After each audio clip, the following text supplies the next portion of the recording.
Hello everybody, welcome back. I'm the Strategy Professor, and today we're going to be doing an in-depth Leona guide for Season 11. So as always, if you enjoy the content, please be sure to like and subscribe. It really helps out a ton on the channel. If you'd like to sponsor a guide yourself, just email me at thestrategyprofessor@gmail.com. Let me know what you have in mind. I'm happy to set that up for you. I can either do an individual champion guide or a more conceptual guide, like how to micro better, how to macro better, lane management, just any sort of topic that you want to think about. I can probably do a video about it, so just email me, let me know what you think, or stop by the stream. We stream every night starting around 11 p.m. Eastern Standard Time, usually going until about 3 a.m. Eastern Standard Time. Very friendly, chill community. I'm happy to talk about anything that you want to talk about, just give you a couple of pointers or pieces of advice, or just discuss champions. But if you want that in-depth treatment with a guide, we can also talk about what you like, and I can set that up for you as well. So it's just $30 if you're not a member, and then $25 if you are a member. Okay, and special thanks to Smokey for sponsoring this as well. Okay, let's go ahead and get in here. So I figured we'll start off real quick just talking about Leona, her abilities, sort of her strengths and weaknesses a little bit, and then we'll get into some of the items that are popular and powerful on her and why those are optimal runes. And then we'll talk about some common combos and things that you can do with her in the laning phase to really improve your success with her. But let's start off with some of the basics here. What is strong about Leona? Why do people play her? Why has she been so dominant at all levels of play over the last year or so? And why do I think she'll continue to be strong in Season 11 unless she receives significant nerfs? Okay. Well, to start with, she has really high base stats. So she has 576 health, 8.5 health regen, which is quite a lot, 47 armor, which is the most you can start with, I believe. It's certainly really far up there. So she's a big tank with big stats, 335s, pretty decent movement speed. Her mana pool is a little bit low. We'll talk about that with the builds in a minute. So you can run out of mana if you don't get mana items or don't have any mana runes in the early game, because she does have such low cooldowns. You can really burn through that mana in extended team fights. But other than that, her base stats are going to be pretty solid.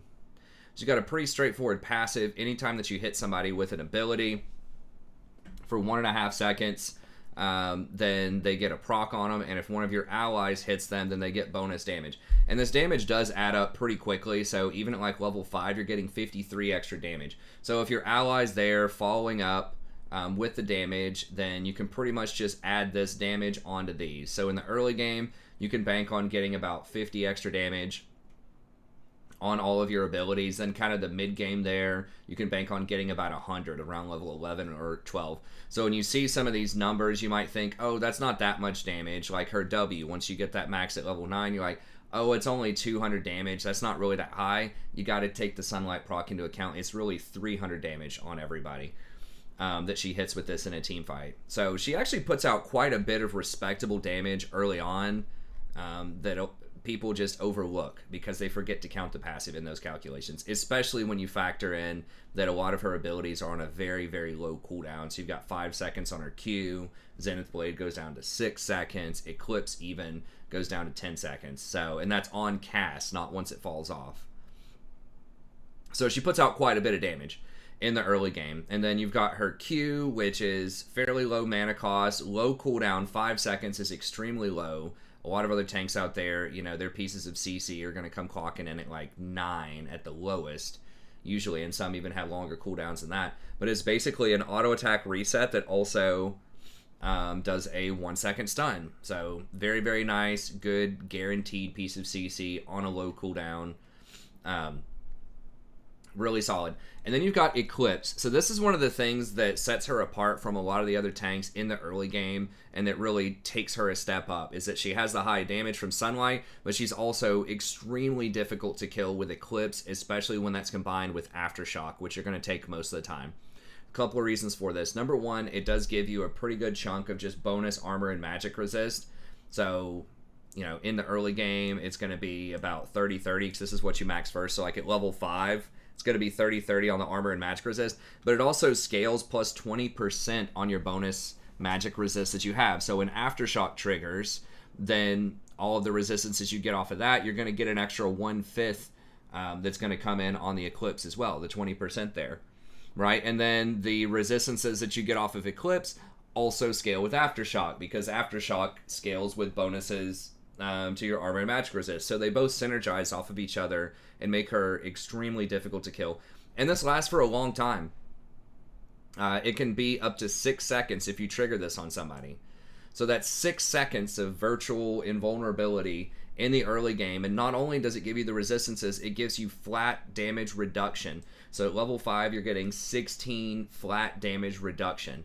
And that may not sound like a lot, but that's huge when you think about the little small amount of chip damage, just little fractional damage that you're going to take early on, right? Namely minions. So if you engage through the minions, those ranged minions will often hit you for like 20 damage in the early game, which adds up. So this takes that damage and basically cuts it in half, and then your armor is going to reduce it even further. So these minions are only going to be hitting you for like 8 damage or something, and most other tanky supports are going to be getting hit for, like 15 or 16 damage.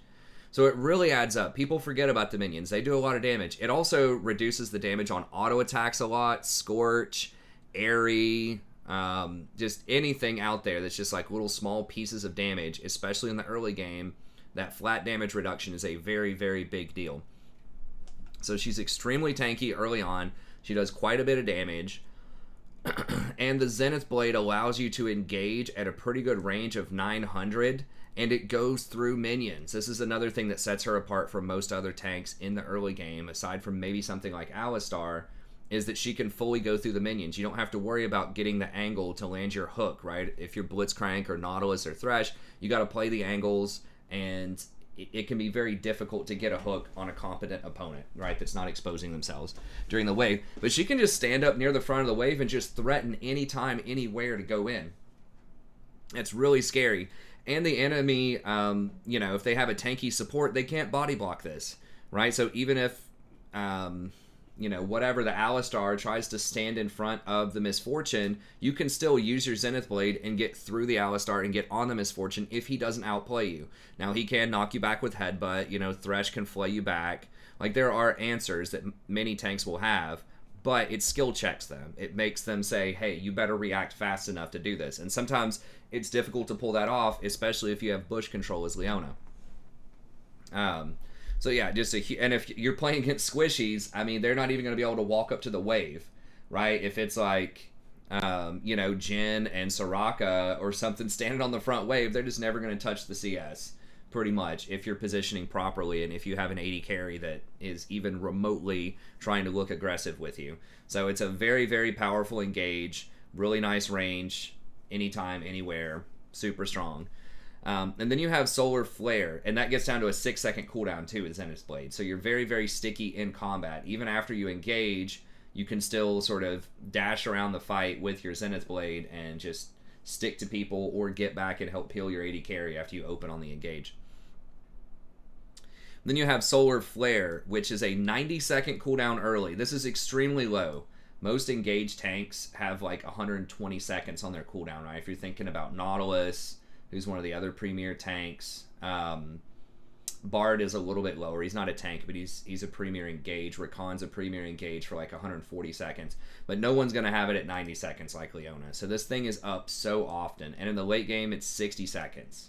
So that means that, you can get their flash with Solar Flare, and you're just going to have so many more opportunities to really punish them for not having that flash. And similar to Zenith Blade, no one can block this, right? No one can body block this. This gets around Yasuo's Wind Wall. This gets around Samira's W. This gets around Braum Shield. Nothing stops this thing from coming down in the sky and landing on the target. As long as you hit the target, they're going to get stunned. Yeah, they can dash out of it, or, they can use like a Banshee's Veil or something like that. Like, there is some counterplay to it. But there's less counterplay to this than a lot of the other ultimates out there. And it's a long range. So 1200 is a huge range to open on for a piece of engage that is this fast. It only has a 0.25 cast time and is on this short of a cooldown. It's like Nautilus's is on a longer cooldown. It is pretty much guaranteed to hit as well, but it's a lot slower. So people have time to flash and dash and maybe reposition off of that. But it's very, very good. So really strong champ. And then even if you miss it, honestly, that 80% slow, so like not miss it entirely, but you don't hit it in the center for the stun, even the 80% slow for a second and a half is still usually good enough to where you can get in close and follow up with your Zenith Blade if they don't have, some kind of mobility to get out of it. So high damage, really high quality engage, can go through minions, very low cooldown. Just really, really strong champion overall. So then what are some of her weaknesses then?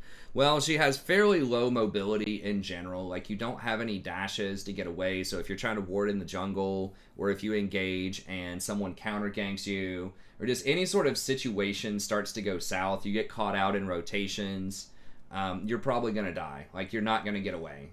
Because all of your stuff, all of your peeling is going to require you to, basically hit people in melee. Right, versus with Nautilus, you can like hook. I keep comparing her to Nautilus because they were just like, the bread and butter of support play at higher elos last year. Nautilus is still pretty decent, but Nautilus could like hook away into walls, or he could like, maybe use his E and get a slow to buy a little bit of time. So he had some stuff. He still wasn't awesome at getting away, but he was a little bit better than Leona. And then of course stuff like Rakan can get away much easier. So it's kind of rough. And she has the deepest dive out there, right? So you go all the way over to them and even behind them a little bit whenever you hit them with your E. So this can make it a little bit more difficult to engage if they're near their tower, because you can't pull them away from the tower like a Blitzcrank. And you can't even kind of CC them like a Thresh, right, under tower. You just can't really interact with them if they're close to their tower unless you're planning on diving them, which she can do early, but that may not be what you want to do all the time. So she has to go in all the way, and it's just going to be a lot more dangerous if you aren't planning on all-inning the situation. And then she has fairly low utility overall. She's got the damage, she's got the CC, but by utility I mean that she doesn't really have a lot of like plus healing and shielding, or for your allies, or different buffs. Like, she doesn't speed up your allies or increase their attack speed or movement speed. Or anything like that, right? Versus someone like Thresh is going to have his Lantern for some utility. Nautilus, his ultimate is going to be able to CC, multiple targets, and it has a knock-up, which is more resilient to tenacity and to cleanse and things like that. So she just doesn't have quite as much there, but she's just got a lot of raw power in general.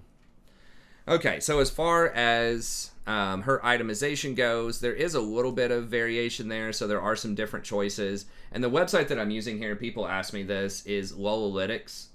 So I've got it spelled out right here and linked on the this little wiki page, or this Google Doc page, which I'll have linked in the description of this video if you want to kind of play along. But this is a fantastic website. It gives you, has different kinds of statistical tier lists, which will tell you how champions are performing over time relative to other champions. It's got games, sample sizes, so a lot of websites have that kind of stuff. But the thing that I like about Lolalytics is it can also break down the win rates of different items and runes in different elo brackets and different matchups as well. So you can see win rates against different champs. Then it gets down and it tells you, a bunch of different items, game length distribution, so how well does the champion perform over time. It's got a little grid here, how popular is the champion, how strong is it. Then it's got links to some of the highest ranked people in terms of like people that have a lot of games and have high win rates on the champ. So it's just got almost all the data you could ever ask for to know about a champion. So I really like Lolalytics a lot. I'm not sponsored by them or anything. If you're watching this, Lolalytics, hit me up with that sponsorship. But I just think it's a really useful tool, so I'm just sharing it with you.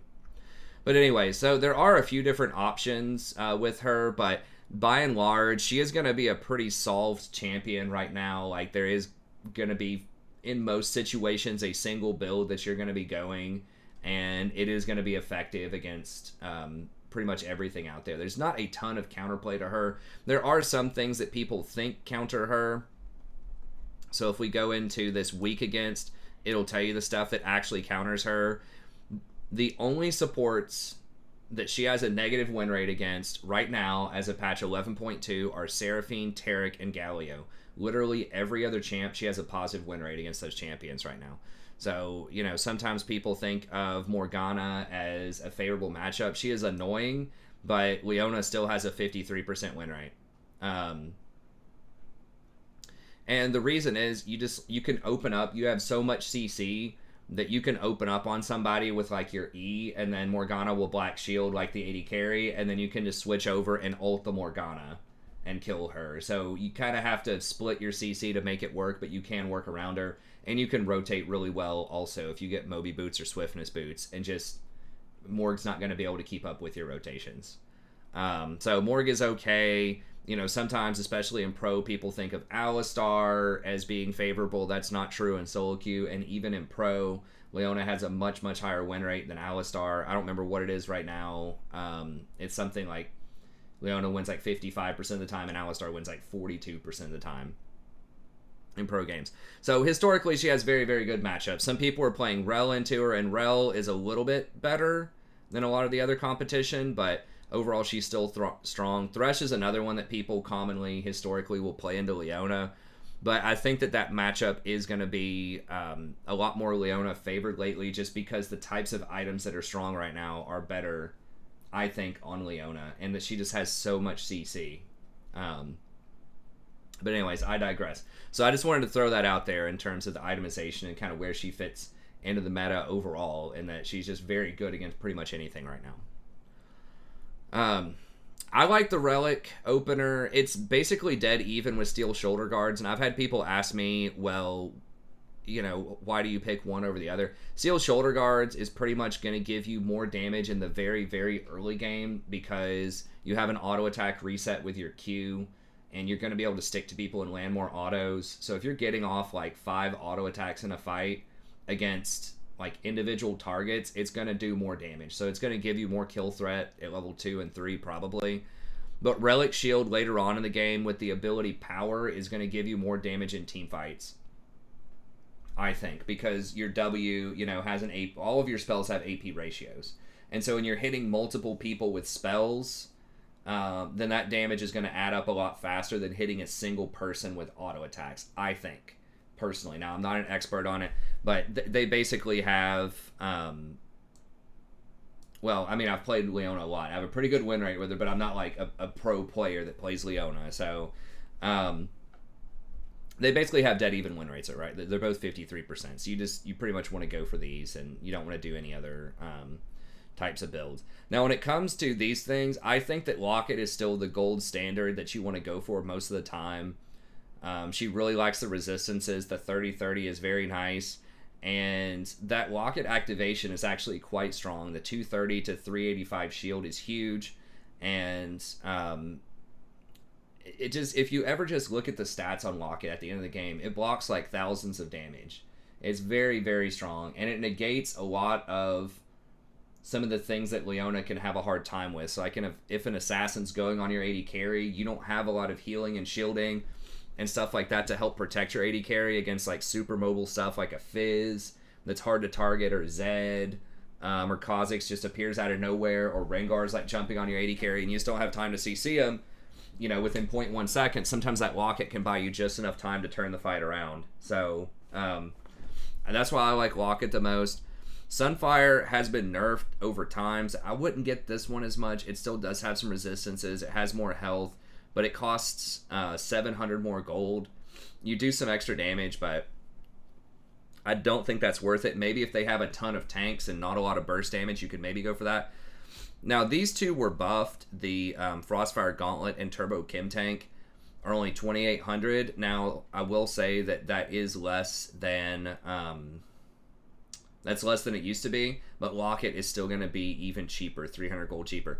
Now, these do have 150 more health, but Locket has 5 more of each resistances. So the 150 health is going to be, I don't know, like 300, 400 gold value, something like that. We'll just call it 400 gold value, and then the 5/5 on resistances is about 200 gold value. So it's pretty close to gold neutral. Locket is going to be a little bit more favored there. You do get some of the extra damage off of the Immolate passive, so in longer fights that is nice. But the big attraction here would be the 75% movement speed to run towards enemies. This is great on Alistar, but I think that Leona already has a very strong engage with her ultimate at 1200 range, so you don't really need to run up in their face.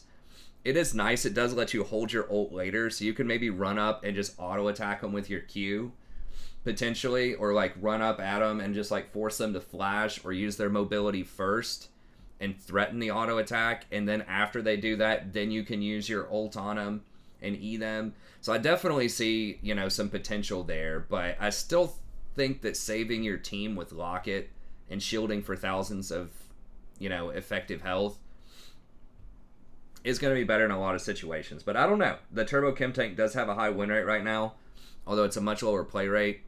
And then Frostfire Gauntlet is kind of interesting. It does give you a bit more stickiness in combat, right? It gives that little bit of extra slow just in case they, like, dash away. But you're already, like, pretty sticky, right? Like, you've got your E to reposition. You've got your Q to sort of chain together stuns. So these do have high win rates. I'll have to test them out and see, but I still think Locket is probably going to be your best bet early on. And then I really like Boots of Swiftness. It just allows you to stick in combat on people a little bit more. So just to make sure that you can stay in range of your E's and land your Q's and things like that. And there are quite a few things that like slow out there. Like you've got Misfortune's E's, Ash Arrows, Gen Traps. There are a lot of things that apply, like these little slows, and Boots of Swiftness being able to reduce those slow effects is actually very, very noticeable and useful in those situations. So that's why I like Swiftness a lot of the time. It is interesting that Ionians are so strong right now. Like, you do have very powerful cooldowns, but I think that movement speed is just so important for rotations. Now, mobility boots are very powerful as well, but they basically just get you in the fight. If you think it's going to be just a really fast fight, you blow them up instantly and it's done, then mobility boots can be good. So I like those on like Blitzcrank and Alistar that are basically like all in on the engage. Like that's all they do. And then they're kind of worthless after that because Alistar has really long cooldowns, and then, you know, Blitzcrank basically has one ability. But with Leona, because your stuff is on such a low cooldown, you know, you can operate in longer fights really well too.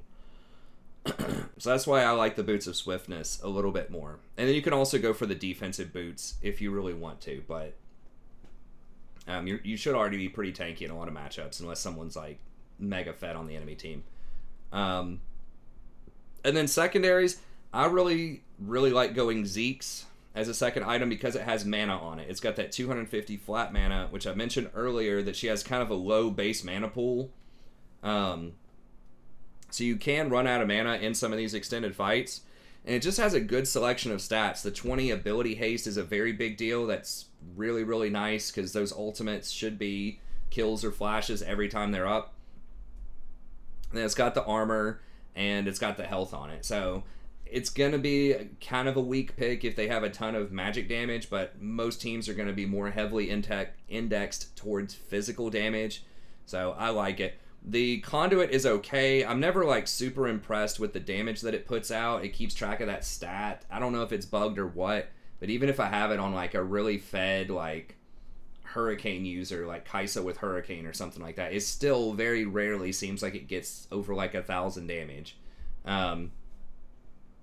But nevertheless, you're not paying that much for the active, I don't believe. I don't remember exactly how much you're paying. You're probably paying like maybe 400 gold for the active, but it's just a really good solid item overall. Another option that's popular is Knight's Vow. Now this one gives you a lot of health. That health regen's actually really useful in long fights or if they have a lot of poke. That can definitely add up. And having that protection against assassins is very nice, that 15% redirect. So if they have that very fed, you know, Zed or Fizz or Kha'Zix, Rengar, whatever, being able to lock it shield and then have that 15% redirection over to you can really help your AD carry or mage or whoever you're protecting have a lot more effective health. So it's definitely useful in situations, but it has no mana on it, which that's pretty rough because you definitely have the potential of going only 10 ability haste and no armor and no magic resist. The health is nice, but you know, it's only 150 more health and you're giving up like 25 armor or so equivalency. So you're definitely losing some value there. So it's an okay item, but usually I would go Zeke's first. Thornmail is interesting. Having Grievous Wounds is extremely powerful right now, but with Bramble Vest, they have to actually attack you personally in order to get that healing reduction. So if they just ignore you right? If you're attacking the Irelia, but she just doesn't attack you and just keeps jumping for your 80 carry, then you're not going to be able to put the Grievous Wounds on her. Same thing with like Aatrox or Olaf. Olaf just tries to run straight through you at the 80 carry. You're not going to be able to put the Grievous Wounds on him. So that is kind of awkward. If you do complete the full Thorn Mail, then immobilizing somebody puts the 60% Grievous on them. And that's really good because then you control it. It doesn't matter if they attack you or not. You CC them, you're doing the extra damage to them. So that is pretty nice, but it's an expensive item. It's $2,700 to get the good part of the Grievous Wounds. You can also go for something like Oblivion Orb if you just want to pay $800. I've done that in the past. It's a little weird, but she does have AP ratios, so you are increasing your damage a little bit. And for just $800, you can control the damage, and you can apply that Grievous Wounds to multiple people with your W splashing on everybody, your ultimate splashing. All of that stuff can put it on multiple people. And you have control over it. The other one's like Executioners if you want to do that, but that's only a single target that you attack. So, that is kind of an option, right? If you want to do Oblivion Orb, like, if you really, really need Grievous and your team just refuses to get it, then you can get something like that, or you could get Bramble Vest as an option early on. And that's pretty much all I would get. I've tried out Abyssal Mask, maybe in some situations. Like, it looks good, the 350 health. If they have, like, triple magic damage or something, maybe you could get this, but usually I would probably just go Zeke's Knight's Vow and then some kind of Grievous Wound item if you want to do that. Okay, let's talk about runes for a little bit here. So, and the skill order that you want to go is always W and then always E after that. And the reason that you go E first is because it lowers the cooldown. It goes from 12 seconds to 6 seconds, which is a big difference. All that you get with the Q is a little bit more damage, but the cooldown is always 5 at all ranks. So you're not gaining that much value out of getting multiple points in Q. And so that's why you want to go W first, because that's your survivability, that's your AoE damage. That's just a huge part of your kit. And then the E, and then the Q. Okay. As far as runes go, the major runes are pretty much solved. There are not a lot of options for the core runes. So you want to go Aftershock and then Font of Life, pretty much. You can do Demolish if you think you're going to absolutely obliterate your lane and you want to get those plates and take that tower faster. I definitely think Demolish can be good.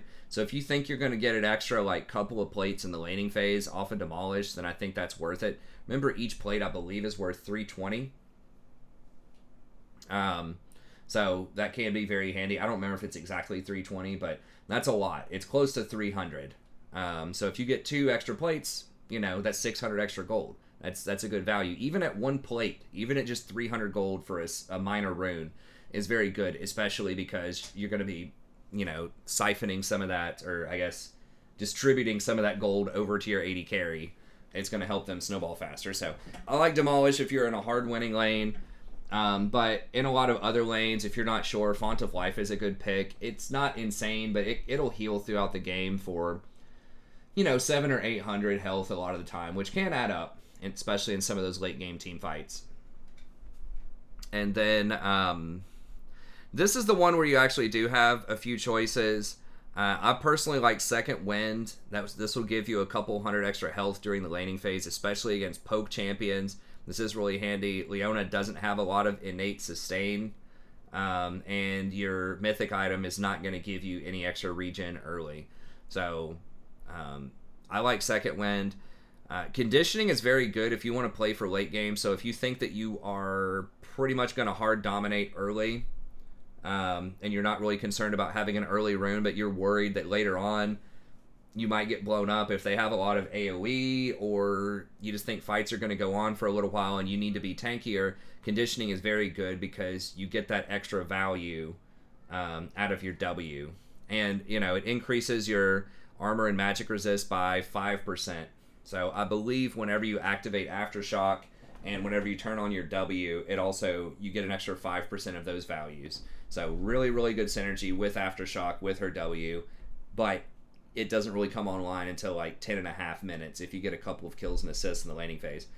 And then Bone Plating is okay against other all-in champions. I I personally don't like this as much. If they have a melee support, this is probably a little bit better. But they can poke this off of you so easily a lot of times, with like Gen Grenades or Misfortune E's or Ash Volleys or Seraphine Q's or just any number of things can like poke this off of you. But if you can, just hang back and not get this knocked off and you actually use it for an all-in, then it is quite powerful, right? Because it's going to give you an effective, 90 to 120 extra health in an all-in, which is obviously going to be good. And then late game, it really starts to lose a lot of its value. It's basically just for all-ins during the laning phase, in my opinion. So it's okay, but it's a 45-second cooldown, which is a lot. So unless you're just like very confident they're not going to touch you until you start the fight, then I would probably just go for second wind in the laning phase or conditioning if you want to double down on the mid to late game. And then the final one, there are a couple options here. You probably don't want to do Revitalize. It does have some synergy with Locket, so that is cool, but I probably wouldn't do it. You're just not getting enough value out of it. And so it really comes down to Unflinching or Overgrowth. Overgrowth is going to be really good, especially later on in the game. Once you get a couple of health items and you get that extra 3.5% max health, it definitely can become quite strong. But Unflinching does give you quite a bit of CC reduction and slow reduction. So if you combine this with Boots of Swiftness, that really, really helps you get through stuff like the Misfortune E, the Ash Volleys, just all of those random slows that come out. So I think that Unflinching is actually quite good if they have a decent chunk of CC out there. But, Overgrowth is pretty good, especially if they don't. And then the secondaries, there are a few different options you can go for.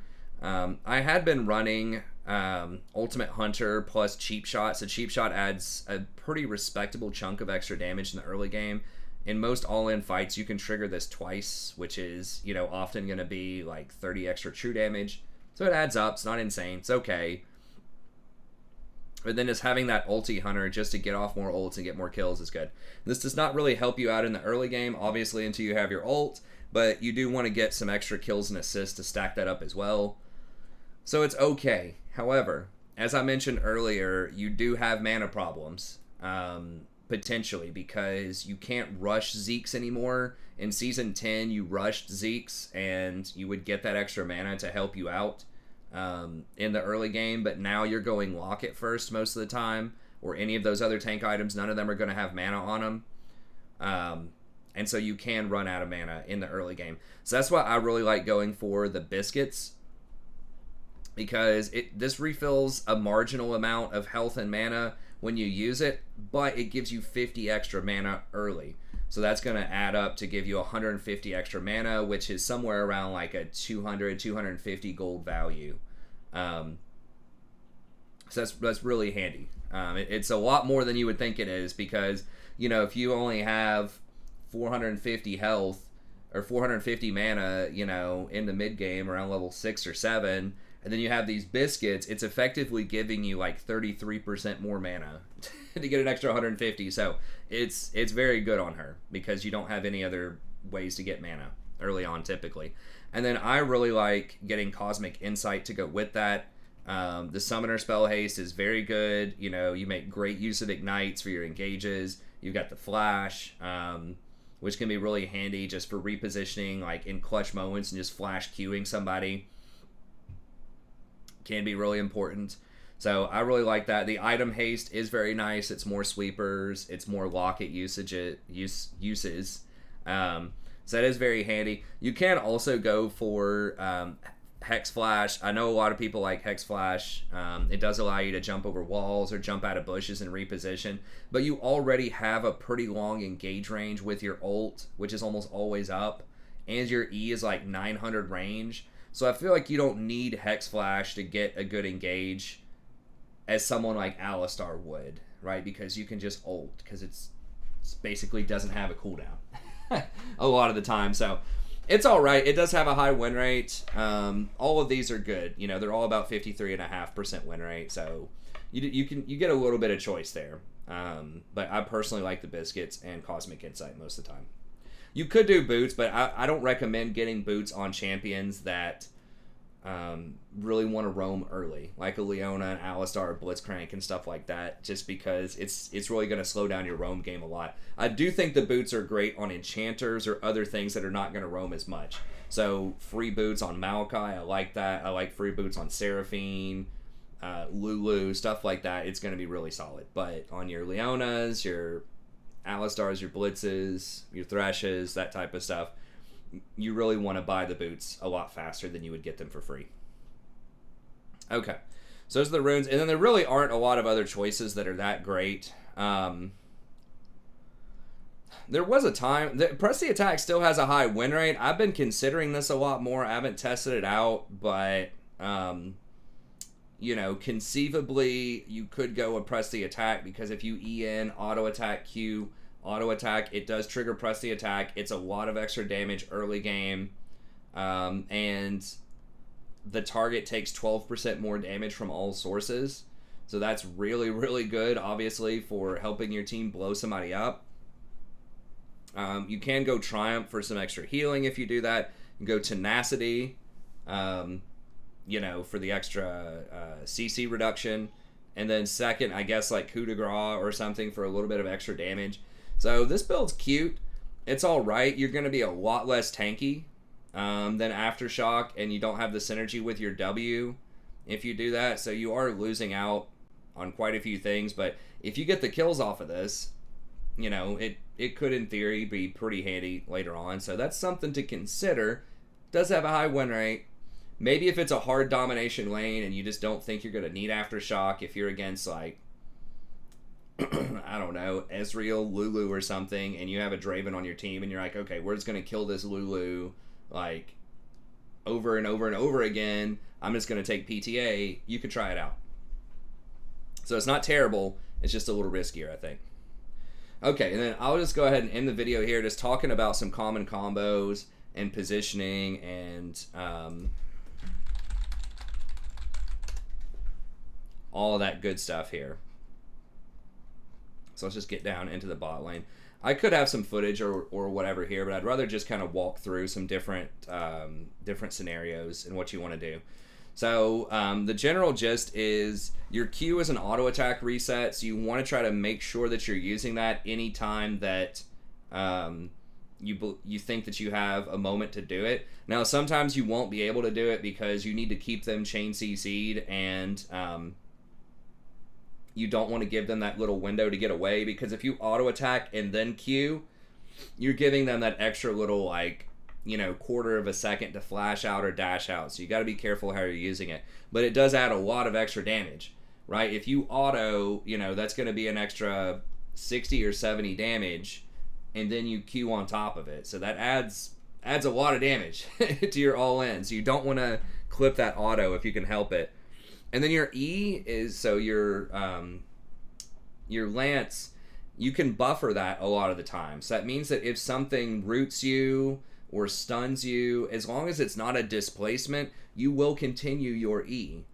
So if you can time certain things, then sometimes you can actually get through. So, like, for example, if Jinx drops or Chompers on you, if you're about to get, you know, chain CC'd or whatever, and you hit her with the E right when that Chomper is about to root you, you can still go over to them, right? And it follows, too. It follows through other buffers. So if you touch Ezreal with your E and then he blinks away, you follow him through that blink. Or if you touch them with the E and they flash, you follow them through that flash.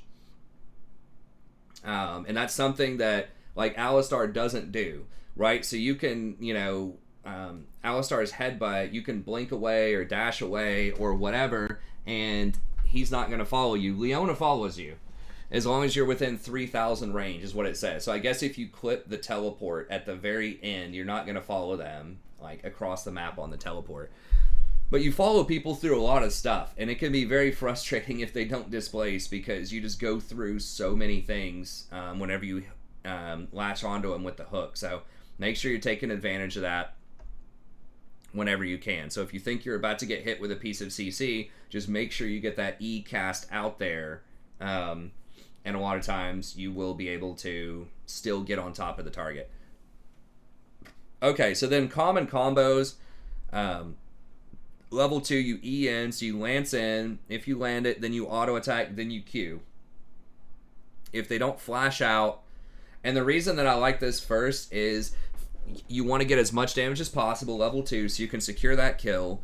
And if it's that early, if they go ahead and flash before you land your Q, so you hit them with an E and they flash immediately, then fine. You got a flash and you just walk out and it's all good. You didn't use any resources, right? But if you auto attack and then land the Q on them after that, then there's a really high probability they're going to, be in the danger zone and you're probably going to be able to kill them. So I think that's a really good place to try to sneak that auto in there, because without the auto, you may not have enough damage to kill them anyways.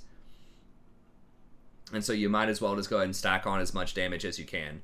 And then if they allow you to Q them, that's when you throw the Ignite on there. Most of the time is when you throw the Ignite on, because a lot of people will wait until they're under 50% health to heal.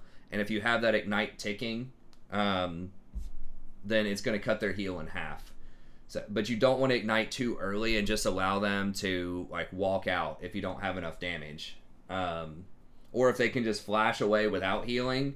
Like if they're going to flash immediately, so if you land your E and then auto attack them and they flash out, then you still have your Ignite for the next all in, right? Versus if you E in and as soon as you E in, you Ignite, then they can just flash out and just wait on the Ignite, right?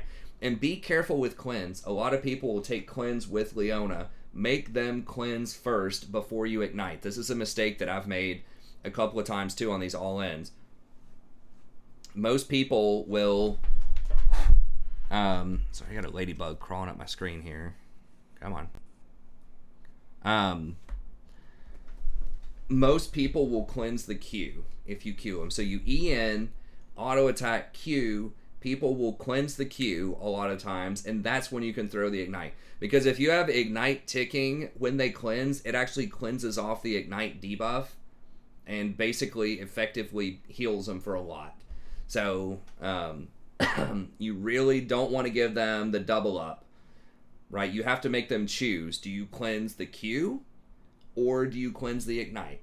If they hold it for too long, if they just wait on the Ignite the entire time, and they don't cleanse that Q, you might actually do enough damage to kill them anyways, even without Ignite early on. So make them cleanse first if you can help it. Just peeling in general, if you're in close proximity and trying to peel people, land your Q first, right? So if it's like an Echo is trying to dive your AD carry, Q them first. Don't E first, because if you E, they can dodge that. Right, Echo might just dash around or maybe even flash your E or whatever. It's got a little animation to it, right? But if you Q them, you can't miss that. If they dash or flash your Q, it still is warmed up on your auto attack, and then you can either flash to follow them and still get the stun, or you can just walk over there and stun them anyways. So that's why, Q can't miss. Even if they, dodge or jump around or whatever, you can just follow them and then hit them with the Q. So if you just Q and then just auto attack and then E, you can still E them point blank and it still applies that half a second root. So don't be afraid to Q first and then just E them point blank for the extra piece of CC. You don't have to E and then Q if you're dealing with melee stuff. A good long-range engage, and I think too many people try to walk up and just E, and they're just too greedy with your ult. Remember that the ult is on a very low cooldown. It's only 90 seconds. So open up with your ult at 1200 range, and just lead it usually a little bit behind them. Most people step back a little bit when they see you. They start to get scared. So you just throw it just a little bit behind them, and most people will walk into it, and you'll get that stun. But yeah, don't be afraid to open with the ult at 1200 range. Remember, they're stunned for a second and a half. And so you're going to be able to walk up, especially if you have Boots of Swiftness. This is another reason I like Boots of Swiftness, because if you hit them with the ult, you do need to get there fast enough in order to E. If you have Swiftness, you will. Ult them, walk up, E, attach, Q, probably dead. So that's kind of your longest range ult. Now, the maximum amount of CC... and this is a little bit more advanced, but you E, and then as your E animation is going out, then you drop the R, you start the R animation. And then you'll go in with your E, it'll root them in place for that half a second, and then your R comes down and hits them for the 1.5 seconds. Then you can auto attack and then Q them after that and get a longer stun. Because if you just E N Q and then ult, then they are going to have a very small sliver of time where they could potentially flash out from your ultimate. However, this combo is you are still losing some of your like maximum amount of CC because your E is going to overlap with your ult. And you do have to time your Q perfectly to not lose CC there. So if you go in with your E and then you Q them and then you ult on top of them, that's the absolute max amount of CC. So the ERQ, or the EQR. But I guess this is a better way to say it would be the more secure piece of CC. And of course, you have to like cast your ult while your E is going out. So if you miss or they flash your E, then they get to flash both of your abilities. So that's why you don't see a lot of people doing this, doing that maneuver. But it does make it harder for them to flash out. So that's just one thing to consider there. And then the bush opener, if they don't see you, that can be a good place to go for your E and then Q and then R. If you want to do that, you can still open out of a bush with your R as well. But if for some reason you want to try to hold on to your ult, like maybe you want to try to pick off the support with your E plus Q, and then your ignite them, and then your AD carry comes in and gets a kill, and then the enemy ADC flashes away or starts to run away, and then you R after them or something. Or maybe you're trying to bait their flash first. So you open, or bait their cleanse or something. So maybe you open on the Ashe with your E plus Q, and then she cleanses your Q and then flashes away. Then you can ult after her and get that final piece of CC and ignite her, and that might be enough to kill her if your ADC's falling up. But okay, let's talk about positioning in the laning phase. So hopefully that gives you some ideas about a few of the different combos that you can do. And I play Leona a pretty decent chunk on the channel, and I'm going to try to release some individual Leona gameplay as well that you can watch for Season 11, so stay tuned for that. But let's say that you're blue side here, and these are your minions. You know, it's around like level 1 or level 2. Your level 1 is not insane. It's okay. I would say most of the time, a good thing to try to do is get your Q at level 1. And if you can, try to see if you can get control of a bush. And a lot of people's natural reaction, so like if you can get this bush, a lot of natural reactions are going to be they want to put a ward in the bush, especially at lower elo brackets because you're making them nervous. And don't show them what you leveled. So don't use your Q on the minion wave or anything, but have it leveled up. Or at least be ready to level it up quickly. And then, you know, maybe clear out a couple of early melee minions with your relic charges. Sit in this bush. They're going to ward it instinctually because you're making them nervous. And then you can auto attack, Q the ward, auto attack again, and insta clear a ward by yourself in a bush. And that's huge if you get their early ward. Because then they're going to have to respect it. They're going to have to back up. And especially once again at kind of lower brackets, people may not know exactly when you're going to turn level 2. It's always the third melee minion on the second wave in bot lane, unless you lost experience on the way there, or unless you like killed, like that ward will give you a little bit of extra experience. But then you always want to try to go for that level 2. If you get it first, she's one of the best all-in level 2s in the game. So as soon as you get it, start pinging your AD carry. Try to come out of a bush if you can, because they may not like respect it, and then just see who you can get. Like obviously if you can get the AD carry, if they're really squishy, then that's going to be ideal. But you know, if the support's out of position and you can get the support, maybe the support, if the AD carry has cleanse, it's going to be harder to kill him. But if the support has ignite or something, then maybe you can kill the support. Now obviously if it's like Alistar, you know, you would prefer to get the AD carry because Alistar is going to be way tankier. But if it's something like Lulu, then maybe you get the Lulu. But usually it's just going to come down to whoever's the most out of position, and you just get them. And your goal here, you know, do the level 2 combo, see if you can get that kill. But if you can't get the kill, at least try to get the flash. You know, if you're going real hard and you want to make sure that they're not going to be able to get away from it, if you know, have an AD carry you can trust that's really strong, and you're not sure if you're going to be able to hit your E, you could always, if they'll let you get in range, just flash out, Q them for the stun, and then E them, so that they don't even have time to flash the E.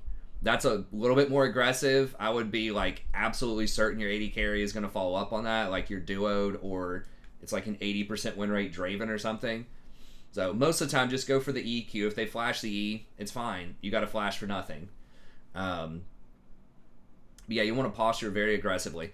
And then if you can do that early on, if you can get ahead, then you just want to zone them off of this wave. You always want to try to keep the wave, if possible, especially if you have their flash, keep it in the middle for as long as you can, and then just stand up near the front and zone them off and sort of build up a CS lead. Because if they get it crashed into here, like we talked about earlier, you're not going to really be able to engage early game around here. So this is like a nightmare if they get to freeze outside their tower. You don't want that to happen.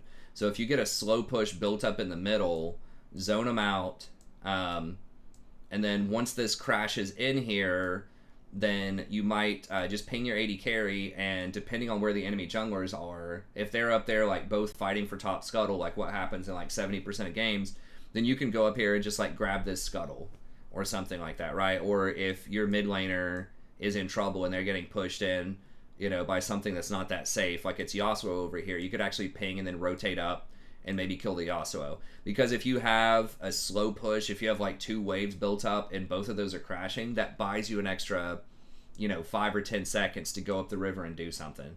So zone them off, get that extra CS lead, and then once you get that big crash, go for the scuttle, go for a mid lane gank. If it's an AD carry that wants to buy something early, like Ezreal really wants his tier early, or you know, you just want to get a quick back and just get an extra longsword advantage and go for a kill or something like that, then you could just grab a quick back as well if you want to. But that's kind of how you want to play these lanes. And then in general, see if you can get bush control.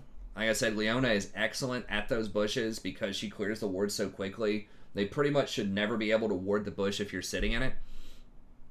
That is another option too, is whenever this crashes, whenever it's about to crash, especially if you can let them see you walk away, like walk this way, then the AD carry stays here. You can do what I call the fake roam. So just let them see you when it's crashing this way if you're pretty certain this is not warded. And then you just act like you're going this way and then walk around out of vision, creep back in here, and then as soon as it bounces off, they might think that you're gone, and then they try to go on your AD carry, and then that's when you counter and get them out of the bush. So just try as much as you can, or if you're returning to lane, let's say the wave's like bouncing, don't just walk straight in and show yourself, right? Like creep around, you know, through this bush, and then see if you can get around into one of these aggressive bushes. And then they'll see your AD carry right here, you know, they might just walk up, then you just engage and kill them. Right? So try to use those bushes to your advantage, because she's very, very strong if she gets the jump on someone out of these bushes in a lot of matchups. So just be aware of that, learn the minion vision radius, and just remember that like the sides of the bush also block vision, right? So if there are minions right here and you come up like here, this bush still blocks the vision of you walking in here, even if you're not actually in the bush. Then you could come over here, you know, and just have your AD carry like maybe be here and fight, and they're looking aggressive, you know, they could run into this bush and then support goes on them, then you come out of here and kill them, right? So just use the bush, use the alcove as much as you can to try to get some extra advantages.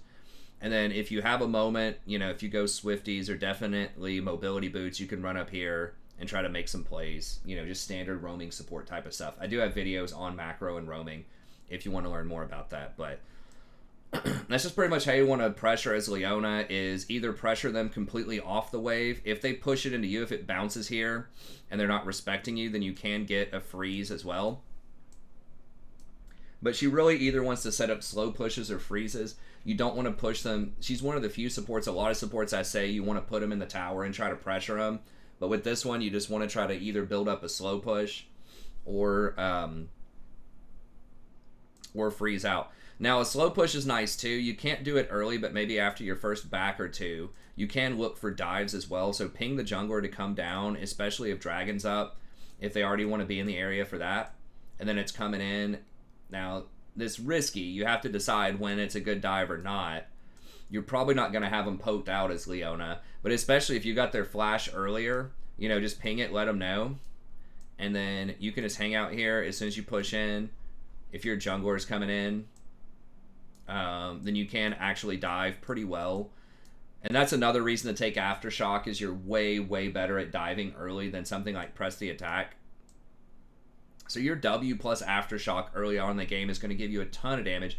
So how you manage that is usually you would open with either your ult or your E. Make sure that you grab the tower aggro. Just use your cooldowns on them. Just auto attack Q, E. A lot of people will naturally start hitting you because you're going to have the tower aggro. So just try to walk to the edge of the tower after you use your cooldowns. And then just take as many shots as you can. You kind of have to practice to learn as much as you can take. But take as many shots as you can. Let your team get those kills. And then whenever you leave, you know, just step out with just a little bit of health left.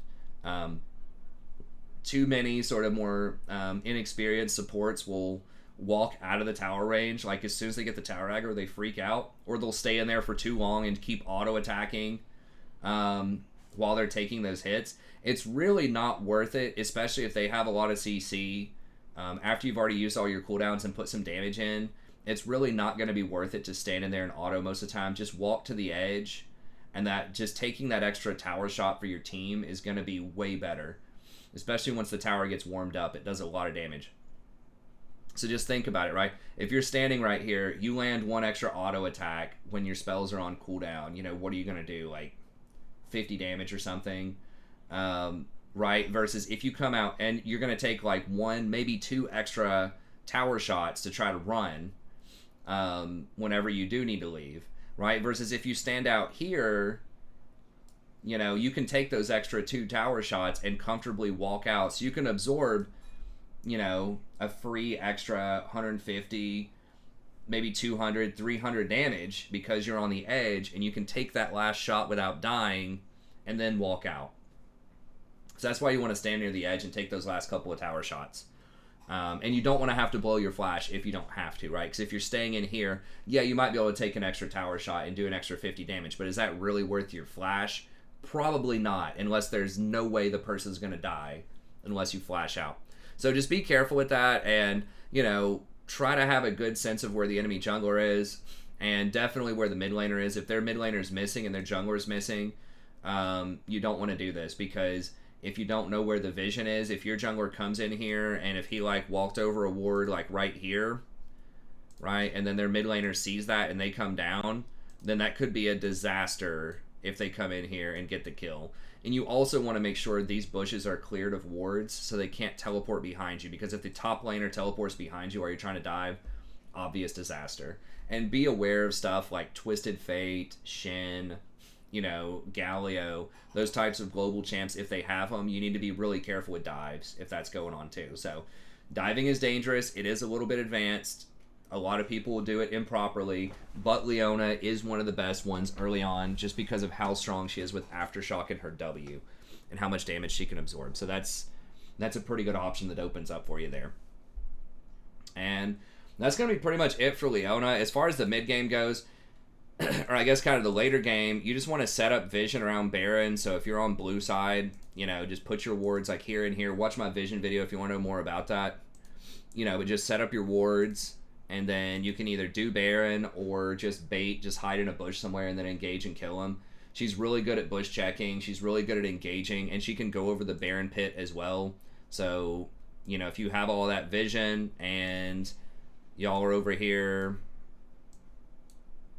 you know, everyone's doing Baron, what you want to do typically is step out and zone, because you don't have that much damage that you're doing to the Baron anyways. So you want to be out here, you know, freaking them out, just trying to play the safety out here. And you can usually zone 1 or 2 people off. So if the jungler's over here, you know, just even being here for 2 or 3 seconds, right, is going to make them pause, especially if they don't have vision, because they're not going to know, is everyone hiding in this bush or not?